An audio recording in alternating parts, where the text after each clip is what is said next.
Hello tout le monde, j'espère que vous allez bien. Aujourd'hui je vous retrouve pour une nouvelle recette. Je vais vous montrer comment réaliser ces mini bûches à la clémentine avec un biscuit viennois roulé, un glaçage rocher au chocolat au lait et une petite déco festive pour les fêtes.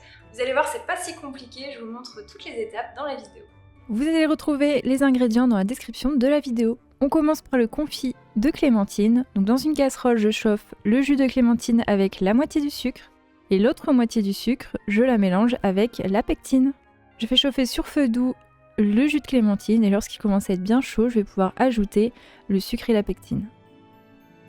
À partir de ce moment-là, vous mélangez sans vous arrêter avec le fouet et une fois à ébullition, vous mélangez encore pendant 1 minute. Je transvase le tout dans un récipient, je filme au contact et je réserve au réfrigérateur jusqu'à ce que le confit soit pris.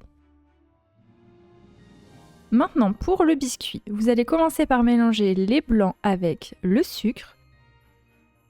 Donc vous fouettez bien jusqu'à obtenir ce bec d'oiseau. Vous réservez.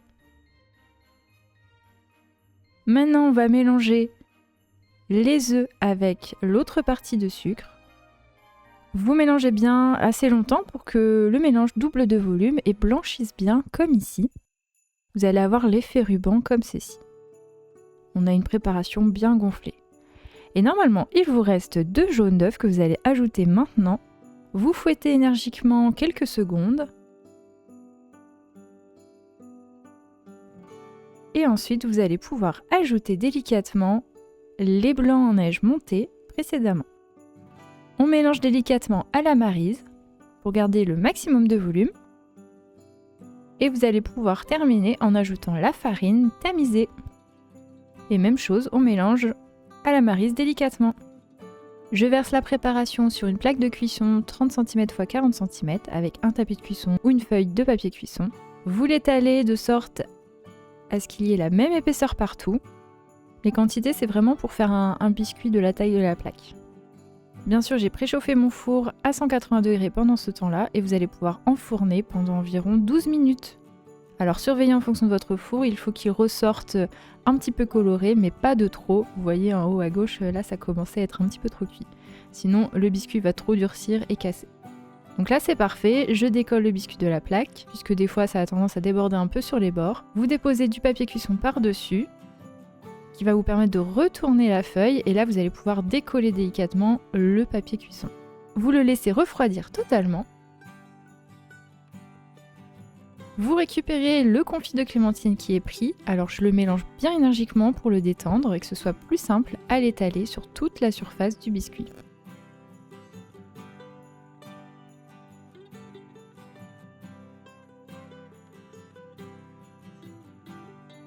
Je coupe un peu les extrémités, bien sûr les chutes on les mange.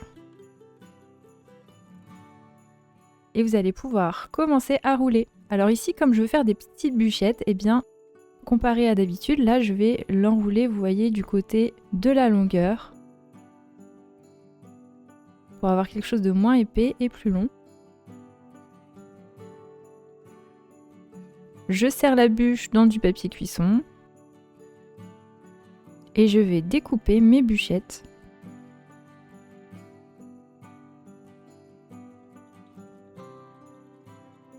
Pour que ce soit plus simple à découper, je vous conseille de laisser quelques minutes la bûche au congélateur.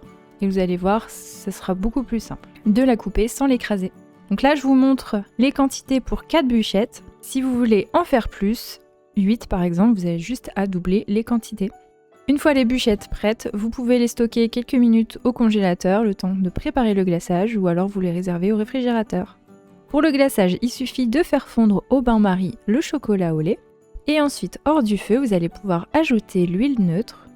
Vous mélangez bien, ça va permettre de fluidifier le chocolat et que ce soit plus simple à utiliser en glaçage, puisque la fluidité dépend du chocolat utilisé.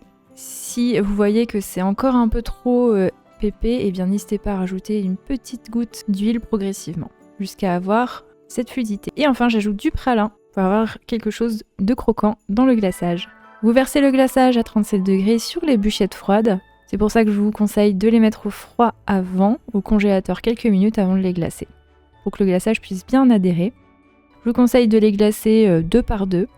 Comme ça, vous allez pouvoir récupérer le glaçage qui est tombé sous la grille dans le récipient de récupération. Vous pouvez le réchauffer un petit peu pour ensuite le recouler sur votre bûchette.